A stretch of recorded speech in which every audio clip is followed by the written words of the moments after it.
For a while there, I was kind of living two different lives. It's like there was part of me that was focused on self development, working with other people, helping there with their mindset and relationship to cannabis. And then another side of me that was like having his own grappling with his relationship with cannabis. It looked different than in the ways in the beginning that it held me back, but it was still there, still hanging out, this constant tension or friction between the two. And certainly there's an evolving narrative around cannabis, but most of us grew up around people that looked at it in a negative light. And because of that, like our bodies and minds, feel shame around it. There's guilt around it. Even when people don't see it, it's there, and I know for certain with me, I definitely didn't see it in the beginning, but it's what contributed to laziness and not being focused and not being motivated.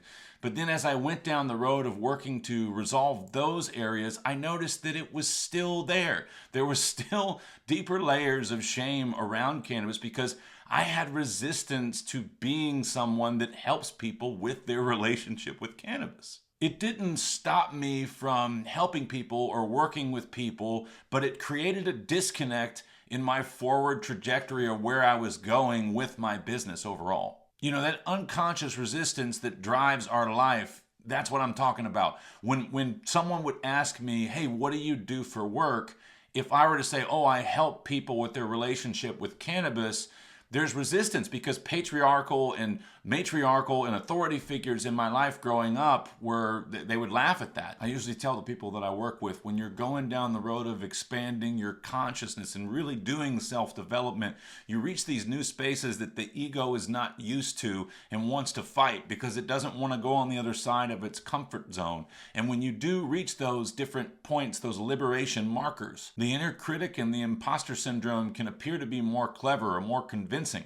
And I've certainly had times where it pops up and it's like, wait a minute, man, are you just talking on the internet and then people are paying you and you're hanging out with them and just talking to them, And it's because if you were to talk to, I don't know, a coach or a teacher or my father back when I was 18 and say, that's what I was doing, that would be their response. And so those responses were not only logged into deeper aspects of my mind, but my body. And if that sounds bananas, I get it, but hang with me because we will get there. So whether we look at how this principle shows up in my life or how it might show up in your life, that dissonance is because society has fueled us to either hop in the camp of, this is terrible and you should get rid of it, or don't worry about it, do whatever, there's no measures you need to take. But that never really jived with me. I decided that I wanted to forge my own path and do my own research and come to my own conclusion, and boy, I'm glad I did, and I think you might be too if you feel these sorts of ways, and you keep hanging out with me. It took me a long time to realize that most of the tension and dissonance in my life was because I was allowing these two aspects of the self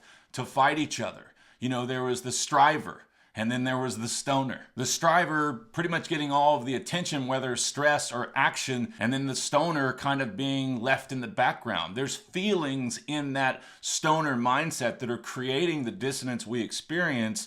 And it was just kind of getting left in the back seat or in the way back of the bourbon, as I sometimes say. And if you're not familiar with the old school Suburbans, it's not bourbon. I'm not talking about bourbon, the drink. It's a big, long SUV. And so sometimes I talk about the inner child and how when you first start going down this road, it's kind of like your inner child's been in the way back of the bourbon. And now you're like, hey, you know what? Why don't you come up here with me and let's work this out? So that tension that was coming from those deeper parts of myself and that stoner mindset was just looking for some rest. It was just looking for some clarity, maybe a shake up in perspective, beckoning for balance that the striver part of me was ignoring. I heard a speaker on psychology once talk about the idea of being depressed, and that what's really needed when someone is depressed, not to say that you are, and this is just one aspect of this, but if someone is depressed, that what they really need is deep rest. And that's essentially what goes on in any constricted relationship with cannabis, where there is, a lot of negative results like laziness, lack of clarity, lack of direction, lack of motivation, lack of fulfillment, and all of these different things. It's because there's this dissonance that's not being addressed. Cannabis is a psychedelic, psychotropic, psychoactive plant that brings forth what is deeper. So, someone that experiences anxiety, and I'm going to do videos on that too, someone that experiences anxiety, it's not a problem that they need to fix. The cannabis is bringing forth something that is deeper, that if we remove the cannabis, will still be there and come out in other ways, if not resolved or addressed or released. And so the question I'd like to leave you with, if this resonates with you, is what if that stoner part of your experience in cannabis is actually maybe one of the wisest parts of you, and all it needs is a little bit of attention and intention from the striver part of you that historically just hasn't looked in the way back of the bourbon. And maybe you think to yourself, yeah, this is all good and well, but what if I'm just wasting my life with this plant?